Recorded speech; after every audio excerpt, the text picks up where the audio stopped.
আজকের এই মঞ্চে যারা উপস্থিত আছেন এবং আমার সামনে যারা উপস্থিত আছেন সবাই হচ্ছেন এই জাতির সূর্য সন্তান। তারা যদি না হতেন সূর্য সন্তান তাহলে আজকে তারা আমাদের সাথে সাথে সূর্যকে যোগদান করতেন না। আমরা সবাইকে ঘরে ঘরে ডেকে নিয়ে ডেকে নিয়ে আসি নাই, তারা সবাই শুধু সূর্য এসে উঠে এসেছে আমাদের সাথে। আজকে আমরা এখানে যে উদ্দেশ্যে দাঁড়িয়ে আছি, আওয়ামী লীগ নিষিদ্ধকরণ, আওয়ামী লীগ নিষিদ্ধ এই দেশ থেকে অবশ্যই করতে হবে, নইলে আমরা আবার রাস্তায় নামবো। বিপ্লবে আমরা আবার রক্ত দেবো, এবার 2,000 নয় 4,000 দেবো প্রয়োজনে, তবুও এই আওয়ামী লীগকে নিষিদ্ধ করতে হবে। নইলে এই আওয়ামী লীগ শরীরের চামড়া আমরা তুলে দেবো। স্বাধীনতা আজ কোথায়, তাদের গঙ্গা কথা আজ কোথায়? যেই নিউ মার্কেট তুলে দাঁড়িয়ে বলেছিল তারা বলেছিল জামাত বিএনপিকে ভারতের সবাই কর। আজকে সেই জানো কোথায়? আমি জানতে চাই, আমি একটু জানতে চাই সেই জানো কোথায় আজকে পালিয়েছে? সে চোর লুটের চোর আছে কোথায়? যে রুমানের বিরুদ্ধে আমার ছাত্র ভাই মারা গেছে, সেই ছাত্র ভাইয়ের জীবনকে সেই ব্যবস্থা করে দেওয়া করিয়া আমরা আমাদের পিলখানা যে হত্যাকাণ্ড হয়েছে এবং 2013 সালে যে হেফাজত ইসলামের বিরুদ্ধে যে এটা মর্মান্তিক আকর্ষণ করে আক্রমণ করে যে 322 জনের মতো আমার জানার মতো হত্যা করা হয়েছে 2014, 18, 24 নির্বাচনে যেভাবে ভোটাধিকার হরণ করা হয়েছে আমাদের, আমি মনে করি যে এই দল এই দেশে টিকে থাকার আর কোন যোগ্যতা রাখে না। এই দলকে অবশ্যই নিষিদ্ধ করতে হবে, নইলে আমরা জোর করে নিষিদ্ধ করাবো। যদি সেগুলোতে স্থান পায় তবে আমরা পুনরায় আপনাদের বিরুদ্ধে রাস্তায় নামবো। আমরা এই মাটিতে আওয়ামী লীগকে আর দেখতে চাই না, শেখ হাসিনাকে আর দেখতে চাই না, তার ওই রক্তাক্ত মুখ আমরা দেখতে চাই না।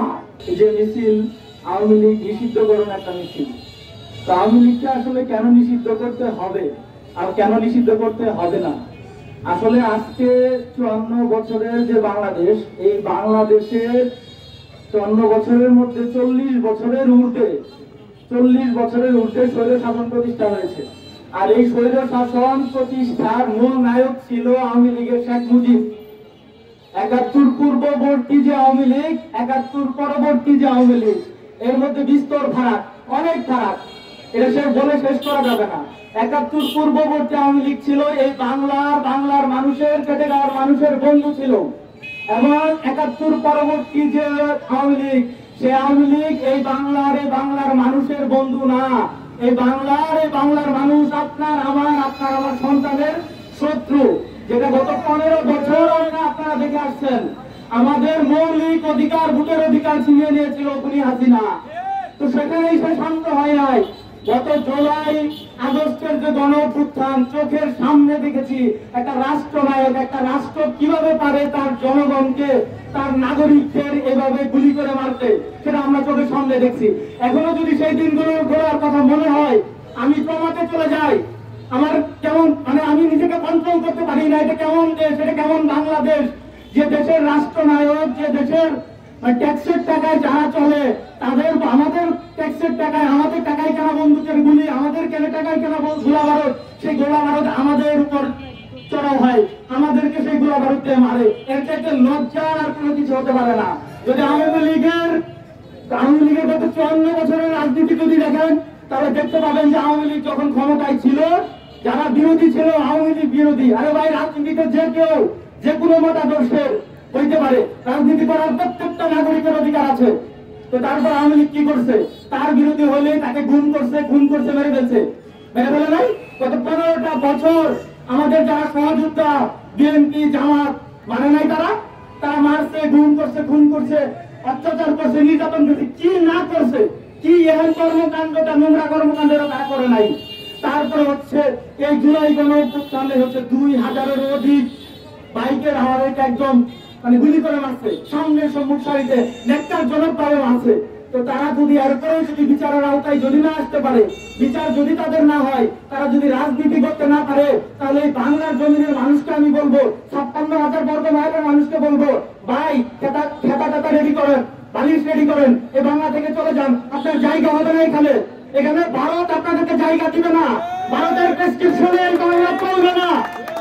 যদি আপনারা এটা বুঝতে পারেন যে ভারতের প্রেসক্রিপশনে বাংলাদেশ চলবে না, তাহলে আমাদের মুক্তি আছে, বাংলার জমিনের মুক্তি আছে, বাংলার নাগরিকের মুক্তি আছে। আর যদি বুঝতে না পারেন তাহলে মুক্তি নাই।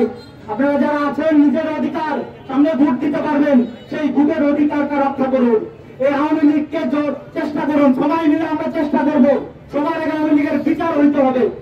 তারা রাজনৈতিক দল হয়ে, তারা যদি রাজনীতি করতে চায় তাহলে রাজনৈতিক দল হয়ে ফিরে আসুক। কোন সন্ত্রাসী সংগঠনের এই বাংলা জমিনে রাজনীতি করার অধিকার নাই, এবং যদি তারা করতে পারবে না, যদি আমাদেরকে এক বিন্দু পরিমাণ যদি রক্ত থাকে, যদি রাজনীতি করতে চান তার আগে বিচারের মধ্যে দিয়ে আসুন।